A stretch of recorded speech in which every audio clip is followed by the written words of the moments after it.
Referee সরাসরি ক্যামেরার দিকে তাকিয়ে বুক ফাটা কান্নার সাথে বলেন, আমাকে ক্ষমা করে দিন। আমি যা করেছি তার জন্য আমি সারা জীবন নরক যন্ত্রণা ভোগ করব, কিন্তু বিশ্বাস করুন আমি নিরুপায় ছিলাম। আমাকে ওপর থেকে কঠোর নির্দেশ দেওয়া ছিল যেভাবেই হোক স্পেনকে ম্যাচ জেতাতে হবে। আমি শুধু সেই নির্দেশ পালন করেছি মাত্র। রেফারির এই একটি মাত্র বাক্য মুহূর্তের মধ্যে পুরো বিশ্ব মিডিয়ায় দাবানলের মতো ছড়িয়ে পড়ে। সারা বিশ্বের ফুটবল বোদ্ধা থেকে শুরু করে সাধারণ ভক্তরা রীতিমতো স্তব্ধ হয়ে যান। তিনি আরো ভয়ঙ্কর সব গোপন তথ্য ফাঁস করে বলেন, ম্যাচের আগের রাতেই আমার হোটেল রুমে থাকা ল্যান্ডলাইনে একটি গোপন কল আসে। আমি ফোন তুলতেই ফিফার ভেতরের একটি শক্তিশালী সিন্ডিকেট এবং আন্ডারওয়ার্ল্ডের বেটিং মাফিয়াদের এক শীর্ষ কর্মকর্তা আমাকে পরিষ্কার ভাষায় হুমকি দেন। তিনি বলেন, যদি স্পেন এই ম্যাচ না জেতে তবে আমার রেফারিং ক্যারিয়ার চিরতরে শেষ করে দেওয়া হবে।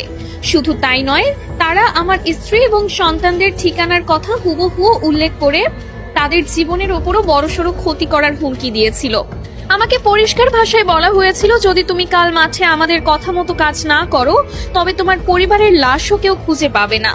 ইউরোপিয়ান ফুটবলের ওই কালো টাকার সিন্ডিকেট কোনোভাবেই মেনে নিতে পারছিল না যে লাতিন আমেরিকার একটি দল টানা 2 বার বিশ্বকাপ নিয়ে যাবে। আমাকে বলা হয়েছিল যে কোনো মূল্যে যে কোনো অজুহাতে আর্জেন্টিনার খেলোয়াড়দের চাপে রাখতে হবে, তাদের স্বাভাবিক খেলা নষ্ট করে দিতে হবে। কান্নায় ভেঙে পড়ে এই রেফারি আরো বলেন, ম্যাচের বয়স যখন 93 মিনিট, এনজো ফার্নান্ডেজ যখন সামান্য একটি বল দখলের লড়াইয়ে ফাউল করেছিল, তখন আমার কানে ইয়ারপিসে ওপর থেকে সরাসরি নির্দেশ আসে, এটাই সুযোগ, আর দেরি করো না, ওকে সরাসরি লাল কার্ড দিয়ে মাঠ থেকে বের করে দাও। আমি নিজে মাঠে দাঁড়িয়ে অত্যন্ত কাছ থেকে দেখেছি, ওটা কোনোভাবেই লাল কার্ড দেওয়ার মতো অপরাধ ছিল না। আমি চেয়েছিলাম অন্তত VAR চেক করতে, কিন্তু আমাকে এয়ারপিসে VAR দেখতেও কঠোরভাবে নিষেধ করা হয়। যখন আমি পকেট থেকে লাল কার্ডটি বের করছিলাম তখন আমার হাত থরথর করে কাঁপছিল। এনজো যখন অবাক দৃষ্টিতে আমার দিকে তাকিয়েছিল তখন আমার মনে হচ্ছিল আমি মাটির নিচে মিশে যাই।